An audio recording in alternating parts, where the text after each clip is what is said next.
Daf Yomi, Tractate Bava Batra, page 91a, top of the page with the words Mehiparchia lehiparchia. From the northernmost province of Eretz Israel to the southernmost province of Syria. Tanu Rabbanan. The sages taught, Ein mistakrim be'eretz Yisrael, Ein mistakrim be'eretz Yisrael, b'dvarim sheyesh bahem chai nefesh, kegon yenois, shmanim uslasois. The sages taught one may not earn a profit in Eretz Yisrael by buying and reselling items that contain an element of basic sustenance, such as wines, oils, and flowers, because this causes their price to rise. Rather, those who grow the produce should sell them in the markets without recourse to a middleman. Amru Alav al Rabbi Elazar ben Azariah, Shoyim mistakir b'yayin v'shemen, b'yayin v'shemen. B'yayin soverlak Rabbi Yehuda b'shemen v'asrei Rabbi Elazar ben Azariah shchiach mishcha. The sages said of Rabbi Elazar ben Azariah that he would earn a profit through the sale of wine and oil. With regard to wine, he holds in accordance with the opinion of Rabbi Yehuda ben Beseira, who says that it is permitted to export wine from Eretz Yisrael, despite the fact that this causes it to become more expensive, and drinking wine leads to licentiousness. As drinking wine leads to licentiousness, with regard to oil, I'm not sure why they have to put that in there. I mean, what does licentiousness have to do with bringing the price up? Anyway, that's what they said. So, with regards to oil, it was the commentary, and it wasn't actually the Talmud, it was the commentary on the Talmud. So, with regard to oil, in Rabbi Elazar ben Azariah's locale, oil was common. Consequently, there was no concern that its price would rise if it were not sold directly to the consumer. Tanu Abanan, ein mistakerin pamim bebeitim, ein mistakerin pamim bebeitim, Amari Balmari, Pligi Barav Ushmuel, Chad Marachatre, Vechad Mar Tigar Litigra. The sages taught one may not earn a profit twice from the sale of eggs. Mari Bar Mari said, Rav and Shmuel disagree about the meaning of that statement. One said it means that the seller may not charge double the price he paid for the eggs, and one said that one merchant may not sell to another merchant. Rather, the merchant who buys from the owner of the eggs must sell directly to the consumer. Tanu Rabbanan Matri'in al pragmatia v'afilu b'Shabbat. Apropos price fluctuations, the Gemara cites a Braita.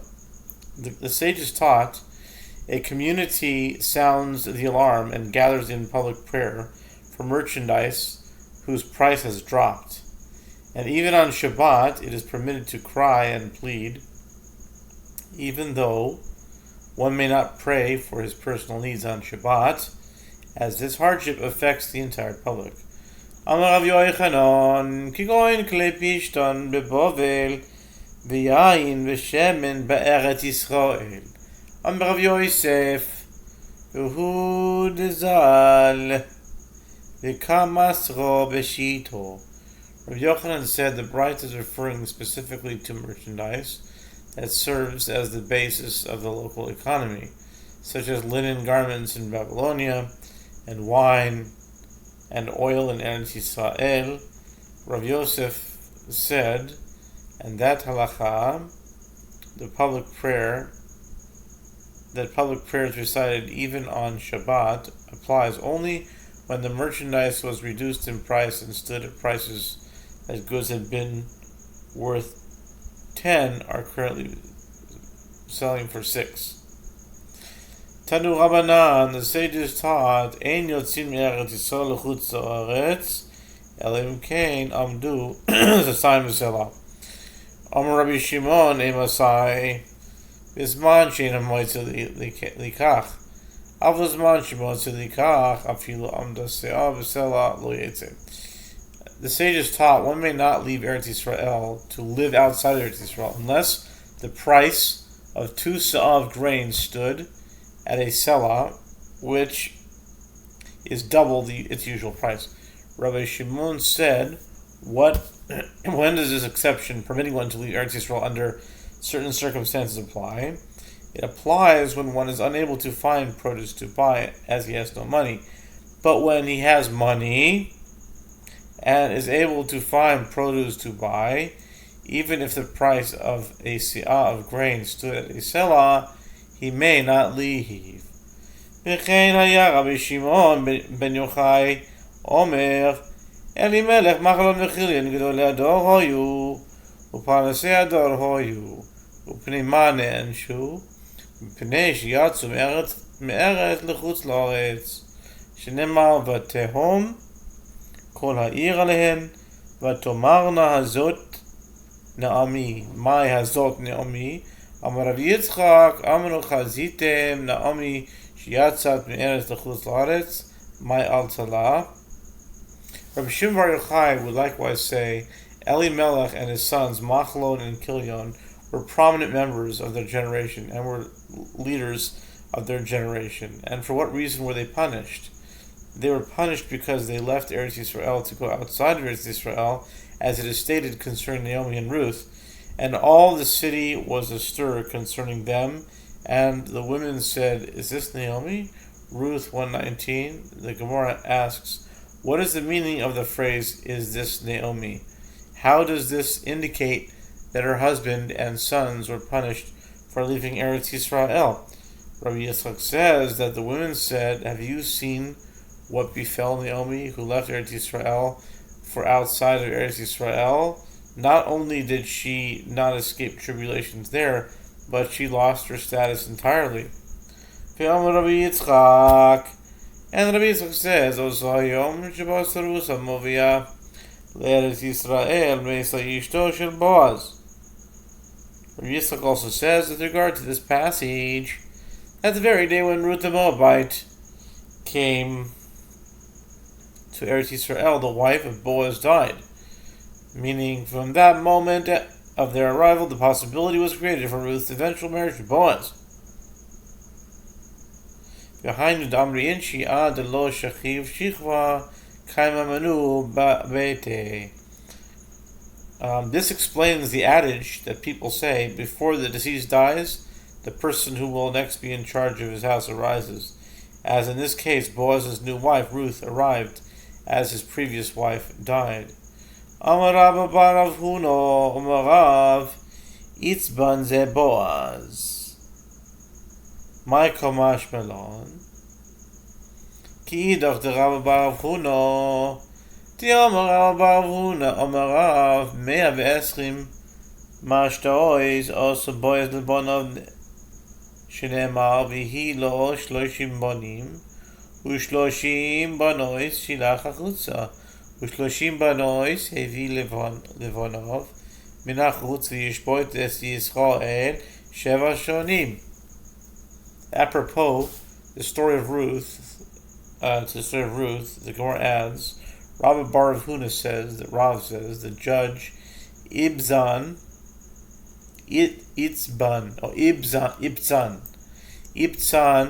of Bethlehem, see Judges 12:8-10, is Boaz.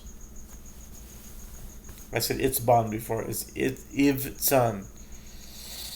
They say that that's Boaz. The Gemara asks, what is he teaching us? The Gemara explains that this comment is in accordance with the other statement of Rabba bar Rav Huna, as Rabba bar Rav Huna says that Rav says Boaz prepared 120 feasts for his children at their weddings, as it is stated concerning Ibzan.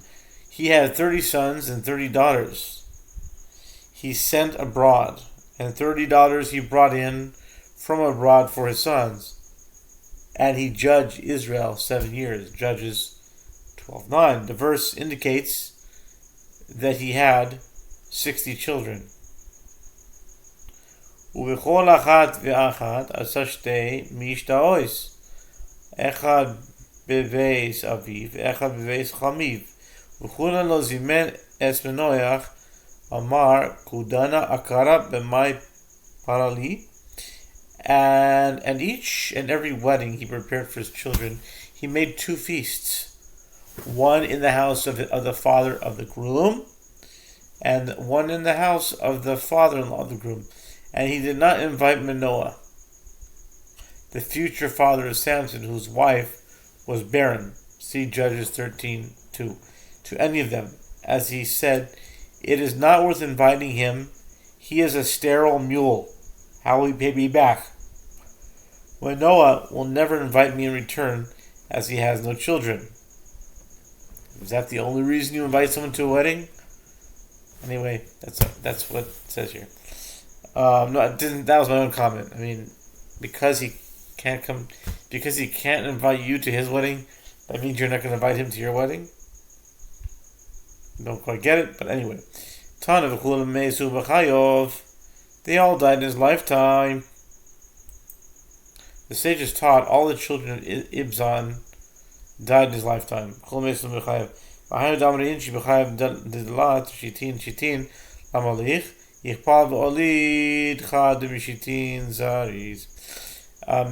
explains the adage that people say. So the sages taught that all the children of Ibzan died during his lifetime, and this explains the adage that people say, "Why do you need the 60 children that you beget during your lifetime?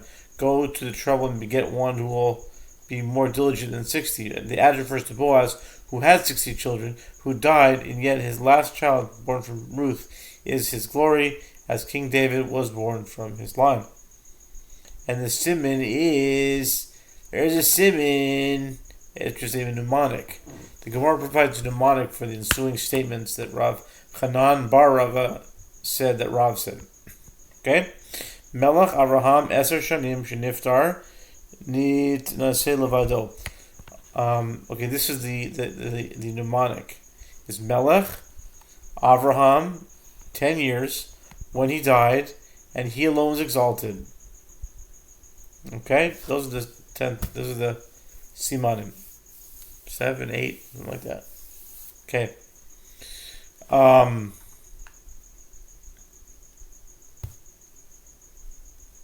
Rav Hanan bar Rava says that Rav says with regard to Elimelech and Boaz's father Solomon and so, the unnamed relative, the Ploni Almoni,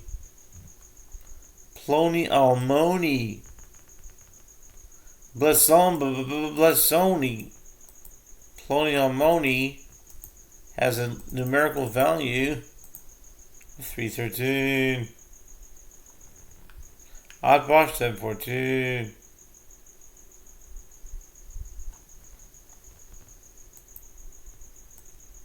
Anyway, Ploni Almoni Avianami. Okay.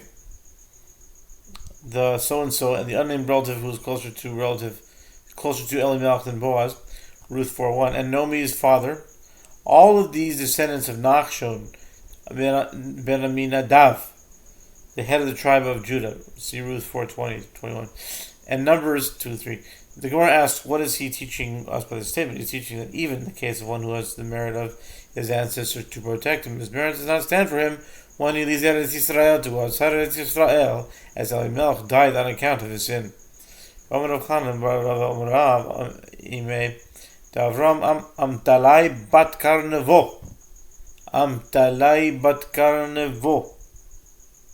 Ime de Haman. Amtalai bat Orevti. Besimanech Tame Tahor. Okay. Amtilai bat Karnevo. Yeah.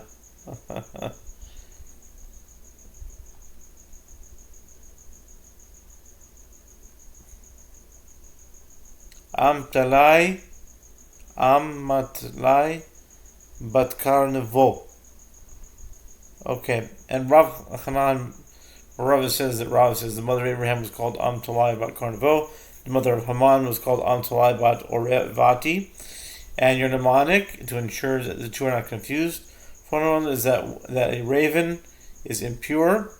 And in this matter, one remembers that Orvati is the grandmother of the impure Haman, while a sheep, a car, is pure, which indicates that Karnavo is the grandmother of the pure Abraham.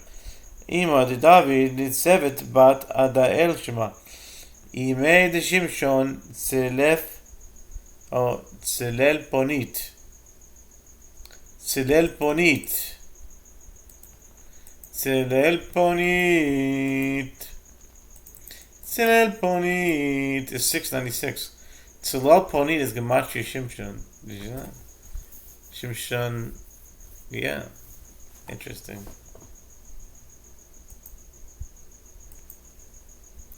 Ve'achte Nashian. Look, Shimshon is 696. And Tzelel Ponit is 696. The same one. That's interesting. Yachin Nashian Lamai Nafkamin Lechua Saminim. Rav Hanan bar Rava continues. The mother of David was named Netzavet bat Adel. The mother of Samson was named Tzelel Ponit, and his sister was called Nashian. Okay. The Gemara asks, what's the practical difference as to what their names were? The Gemara answers it was important with regard to an answer for heretics who inquire into the names of these women, which are not stated in the Bible. One can reply that there's a tradition handed down concerning their names. Avram Avinu Shalosh Bichuta V'Sheva Bekardo Rav Dimi Minardo Masni Ibcha Adom Rav Chizdo. Rav Chizdo is Tuesday. Yeah. Ivra Zeira Dekuta Zehu Orkazdim. V'yom Rav Chanan Barav Amara V'Isoya Yoim Shinifshar Rav Avinu Min Olam Amdu Kol Gedolei Umois Olam Beshuro Yamru Oy Loy Olam Shavad. And to be continued, okay? Which is, okay, so back to Rav Hanan, where Rav says, our forefather Abraham was in prison for 10 years because he rejected the idol worship that was accepted in his land. He was in prison for 3 years in the city of Kahuta and 7 years in Kardu. And Rav Dimi of Nardaz teaches the opposite.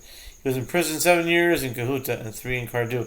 Rav Chizda said, the small passage of Kahuta, this is Ur of the Chaldees. The Chaldeans, see Genesis 11:31. Right, so we read that already. And Rav Hanan bar Rava says that Rav says, on the day when our forefather Abraham left the world, the leaders of the nations of the world stood in a line, in the manner of mourners, and said, woe to the world that has lost, fill in the blank, a great man like Abraham, I'm guessing. But name we'll see tomorrow, or the next stop.